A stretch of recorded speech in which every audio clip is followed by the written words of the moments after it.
Hello, hello, hello. Bienvenue dans cette nouvelle vidéo Make-up. C'est faux. Tu sais très bien ce qu'on va faire dans cette vidéo. On va voir des threads d'horreur. Mais avant toute chose, comment vas-tu? Est-ce que tout va bien dans ta petite vie? Tu peux me le dire en commentaire. Ça va? Cool. Tant mieux. Mais si ça ne va pas, tant mieux. Non, c'est faux, c'est faux, c'est faux. Sache que tu es le meilleur. Et sache également que je t'aime. D'ailleurs, veux-tu m'épouser? Non. Vous n'êtes pas sur une vidéo motivation non plus. Là, dans cette vidéo, on va voir des threads d'horreur qui nous viennent tout droit de Reddit. Ça, c'est le format que vous connaissez déjà très bien. On va voir des histoires qui ont traumatisé des personnes. Ce sont normalement des témoignages. Après, on ne peut pas s'assurer que c'est vraiment du réel. Peut-être que des gens ont totalement mitonné, mais on va prendre ça comme vrai. Parce que sinon, les petits frissons, ils seront pas à leur maximum. Les amis, si cette vidéo vous plaît, n'hésitez pas à liker la vidéo. N'hésitez pas également à vous abonner à la chaîne. Vous pouvez aussi, si l'envie vous prend, me suivre sur mes différents réseaux. Tout est dans la description. J'espère que vous êtes prêts. Je suis prêt. Mon chat derrière la caméra est prêt également pour qu'on se plonge tous ensemble à pieds joints dans ces histoires qui vont pas nous mettre très bien. Dans cette histoire, on va voir le récit d'Apolline.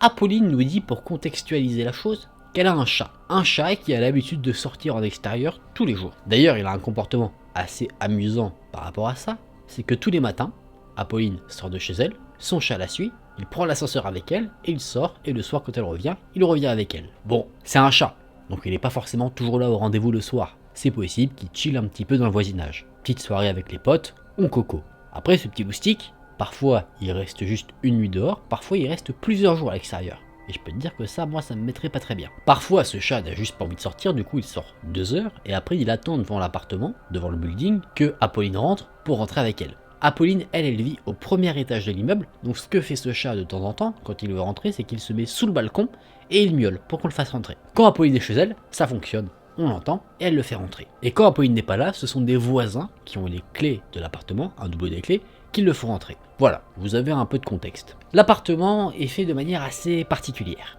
Quand on rentre dans le building, on est dans le sas. On est clairement la Pookie dans le sas. J'ai réussi à placer du Aya Nakamura dans un thread d'horreur. Je n'en suis pas peu fier. En gros, quand tu es dans le sas, tu as deux possibilités. Soit tu prends l'ascenseur, et en fait avec ta clé, une clé spéciale, l'ascenseur t'amène directement chez toi. Sinon tu prends les escaliers, tu montes et après tu arrives chez toi. Le chat, lui, il a l'habitude d'utiliser l'option de l'ascenseur. C'est un feignant. Mais quand c'est les voisins qui le font rentrer dans l'appartement, là le chat, il prend les escaliers. Parce que les voisins n'ont pas la fameuse clé spéciale qui permet d'accéder directement à l'intérieur de l'appartement. Donc naturellement, quand Apolline rentre chez elle le soir et que le chat attend devant la porte parce qu'il a pris les escaliers, elle ne le voit pas dans l'ascenseur, elle ne le voit pas à l'extérieur, dans le sas ou dans l'ascenseur. Logique. Mais maintenant, on rentre dans l'histoire. Elle vivait avec ses parents, et ses parents étaient à l'extérieur. Ils avaient l'habitude de partir en week-end en amoureux, du coup Apolline était habituée à rester un week-end toute seule. Ce qu'elle faisait généralement, c'était des petites soirées. Ok. Au moment des faits, elle était totalement seule. Il était aux alentours de 23h, je sais pas pourquoi ma voix est partie dans les aigus là.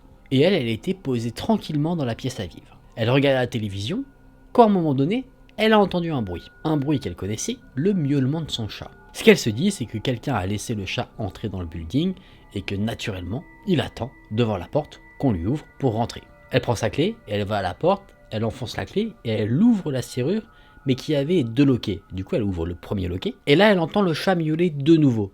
Sauf que là, quelque chose l'interpelle. Quelque chose qui ne la rassure pas du tout.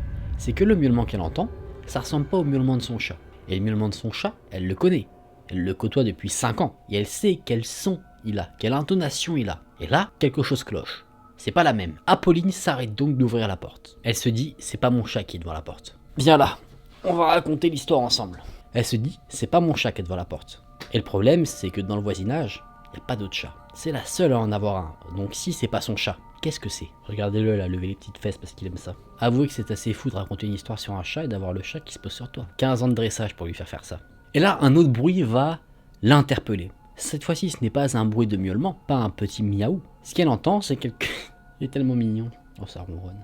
Ce qu'elle entend, c'est quelque chose, pour le coup, ou quelqu'un, qui gratte à la porte. Mais Apolline, elle hésite quand même. Elle se dit peut-être que c'est mon chat, peut-être qu'il s'est battu à l'extérieur, peut-être qu'il a un peu choqué, peut-être que son miaulement est juste différent, mais que c'est bien lui. Du coup, elle se dit, je vais quand même essayer d'en avoir le cœur net. Peut-être qu'il y a quelque chose qui l'effraie à l'extérieur, qui fait qu'il veut absolument rentrer, et que c'est pour ça qu'il gratte à la porte. Elle commence donc à faire une action avec sa main pour ouvrir le second loquet. Sauf que là, elle entend un autre son qui va clairement indiquer que c'est pas du tout son chat. Ce qu'elle entend, c'est un son d'homme qui tousse. Ce que Apolline décide de faire, chose qu'elle n'avait pas faite encore jusqu'à présent, c'est de regarder au travers du Judas qu'il y avait sur sa porte. De base, elle n'a pas regardé parce qu'elle se disait que c'était son chat et qu'elle ne le verrait pas au travers de ce Judas. Mais là, si elle se dit que c'est un homme, peut-être qu'effectivement elle pourrait voir quelque chose. Elle a donc posé son œil au travers du Judas. Elle n'était pas très rassurée parce que comme beaucoup de gens, elle a déjà lu des histoires d'horreur où justement les gens se faisaient avoir en regardant au travers du Judas. Surtout de nuit, comme ça, à cette heure-ci, elle n'était pas rassurée. Mais elle le fait quand même. Elle veut vraiment en avoir le cœur net, savoir ce qui se passe réellement derrière sa porte d'entrée. Elle regarde, et ce qu'elle voit, c'est qu'il y a un homme qu'elle n'arrive pas à définir, mais qu'en tout cas cet homme est encapuchonné, et il est comme baissé, pas à quatre pattes, mais comme s'il regardait un peu sous la porte. Vous voyez ce que je veux dire? Et bien sûr, elle entend toujours un miaou, les bruits de grattement sur la porte, tout ce qui la faisait flipper jusqu'à présent. Là, le cœur d'Apolline, il bat plus. Elle est totalement choquée. Elle est pétrifiée, elle sait pas quoi faire, elle a l'impression qu'elle attend pendant des heures, alors qu'en vrai il se passe même pas une minute. Elle sait pas comment elle a fait pour bouger, mais elle a réussi à bouger. Elle a foncé vers son téléphone, elle s'est placée dans un coin de sa pièce à vivre, loin de la porte quand même, mais quand même à un endroit où elle pourrait l'apercevoir, au cas où tu vois. Et qu'est-ce qu'elle a fait? Elle a appelé la police. Bonne idée. La police est arrivée sur les lieux, et bien sûr, ils n'ont rien trouvé. Ils ont juste pris la déposition d'Apolline qui a raconté ce qui lui était arrivé cette soirée-là, mais malheureusement, ils n'ont pas réussi à mettre la main sur cet homme pour le moment. Apolline ne savait pas ce que cet homme voulait, concrètement. Elle ne sait pas comment cet homme s'est rendu dans l'appartement, parce qu'il normalement, il y avait quand même pas mal de sécurité pour venir, on ne rentrait pas comme ça. Et depuis ce jour, Apolline, elle fait très attention au miaulement de son chat quand il veut rentrer dans l'appartement. Elle analyse vraiment le son pour savoir si c'est lui ou si c'est notre homme. Mais vous inquiétez pas, on sait qui c'est. Cet homme, c'était un stalker, une sorte de stalker. Mais que Apolline connaissait un tout petit peu, parce que cet homme était un voisin. Un voisin qui était assez intéressé par elle, mais de manière malsaine. Du coup, il l'avait observé ses habitudes, il savait qu'elle avait un chat, et c'est pour ça qu'il a imité le chat justement pour essayer de s'infiltrer dans son appartement. Son objectif, c'était qu'elle ouvre la porte et il l'aurait agressée concrètement dans son appartement. Comment il s'est fait avoir? C'est qu'en fait, il y avait une autre jeune fille dans cet appartement. Il y avait une autre jeune fille et il a fait la même chose avec elle. Sauf que ce que l'homme ne savait pas à ce moment-là, c'est que les parents de la jeune fille étaient là. Donc eux, ils ont direct ouvert la porte, ils n'ont pas bronché, ils n'ont pas eu peur, ils ont ouvert la porte. Ils ont vu l'homme, le père l'a chopé, ils ont appelé la police, l'homme est démasqué. C'est là que ce témoignage s'arrête. Forcément, Apolline, quand elle a appris ça, elle était d'un côté terrorisée de se dire que c'était quelqu'un de si proche qui avait fait ça, d'un côté rassurée parce qu'elle se dit que cet homme a été appréhendé. C'est une histoire qui s'arrête là. Franchement, c'est creepy. C'est creepy de se dire qu'un homme t'a tellement observé qu'il connaît même les habitudes de ton chat pour l'imiter et derrière essayer de te faire on ne sait quoi. Ça c'est assez creepy. Il y a des gens d'un côté, tu vois, genre ils sont tarés, mais ils ont cette intelligence, tu vois, de planifier quelque chose comme ça. On voit ça chez des tueurs en série, ce genre de profil, qui sont tellement déterminés à vouloir commettre quelque chose d'abominable qu'ils en sont vraiment très intelligents au point de pouvoir planifier ce genre de choses. Je vous propose qu'on passe au témoignage suivant. Celui-là, c'était pour nous mettre en jambe.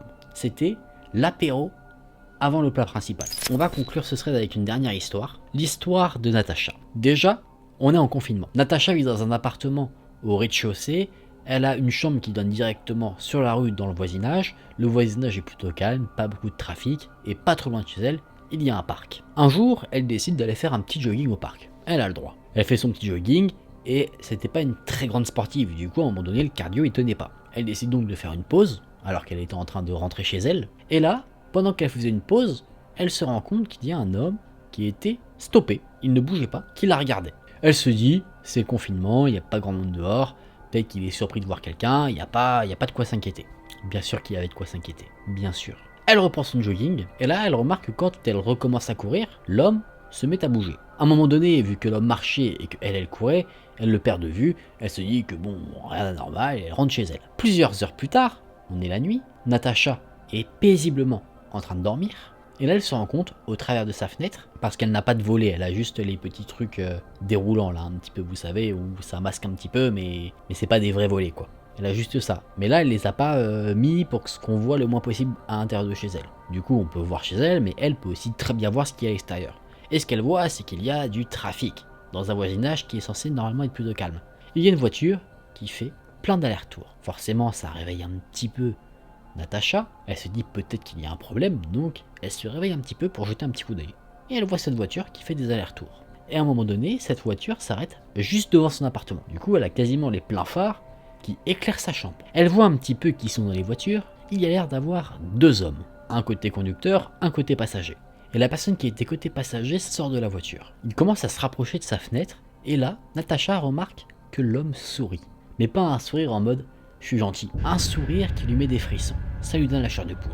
Elle panique. Ça la réveille immédiatement. Elle était dans un demi-sommeil. Là, elle est bien réveillée. Elle ferme ses petits stores. Du coup, on ne voit plus chez elle, mais il y a quand même quelques bouts de lumière qui passent. Elle se met debout sur son lit, elle se colle au mur et elle prend son téléphone. Elle est paniquée, elle se dit attends, qu'est-ce qui se passe là? Ils vont foncer dans ma fenêtre en voiture, qu'est-ce qui se passe? Et là, à un moment donné, elle entend un bruit de moteur, la lumière qui passait un petit peu au travers des stores s'efface, et au bout de quelques minutes, Natacha se dit ils ont l'air d'être partis. Peut-être qu'ils voulaient en fait demander quelque chose, je ne sais pas, mais en tout cas ils n'ont plus l'air d'être là. Natacha se recouche, elle commence à se rendormir, bien qu'elle a mis un peu de temps à redescendre, et là elle est réveillée par un son. Et ce qu'elle entend,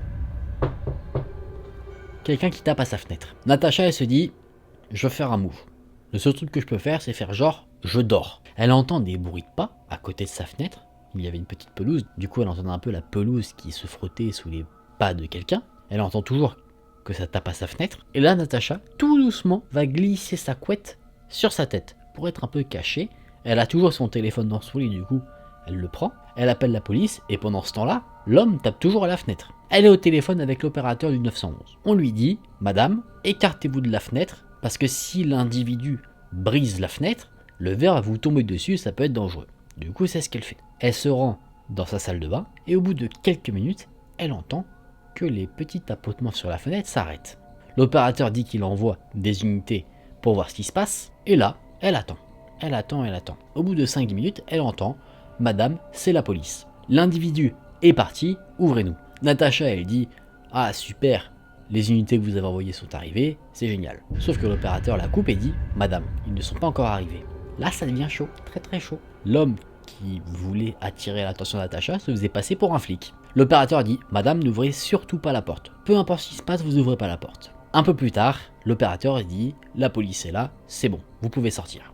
Avant de sortir, Natacha regarde par la fenêtre, et effectivement, elle voit bien 3 voitures de policiers. Il y avait 6 policiers qui attendaient dehors, qui faisaient un peu le tour du bâtiment. Natacha les a rejoints, et l'homme était parti. Aucune trace n'a été laissée par cet homme, sauf 2 objets.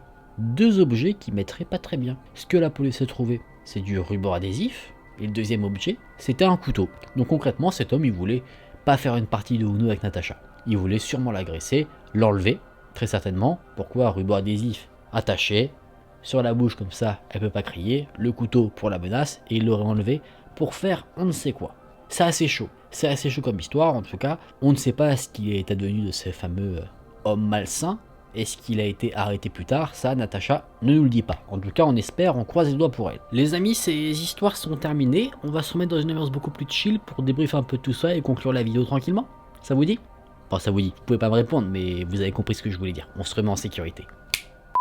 Ah là là, c'était des histoires sympas parce que je trouve que ça fait très histoire du quotidien. Les personnes, ils ont rien cherché, tu vois, elles étaient chez elles tranquillement et le danger, il frappe à leur porte. Comme ça. Tu vois, la situation malsaine, celle qui te terrifie, c'est même pas ils l'ont cherché, ils sont allés dans la forêt, faire du camping ou quoi que ce soit, où c'était plus propice. Pas du tout. Les gens, ils étaient chez eux. Donc c'est des histoires assez intéressantes. J'ai pas de conseils à donner, parce qu'en soi, quand t'es chez toi, qu'est-ce que tu veux faire? Les amis, j'espère que vous avez apprécié cette vidéo. Si c'est le cas, n'hésitez pas à liker la vidéo. N'hésitez pas également à vous abonner à la chaîne. Vous pouvez me suivre sur mes différents réseaux. Je suis actif sur Instagram notamment. Je pose des petites photos de temps en temps, des petites stories. C'est là que j'annonce les lives aussi.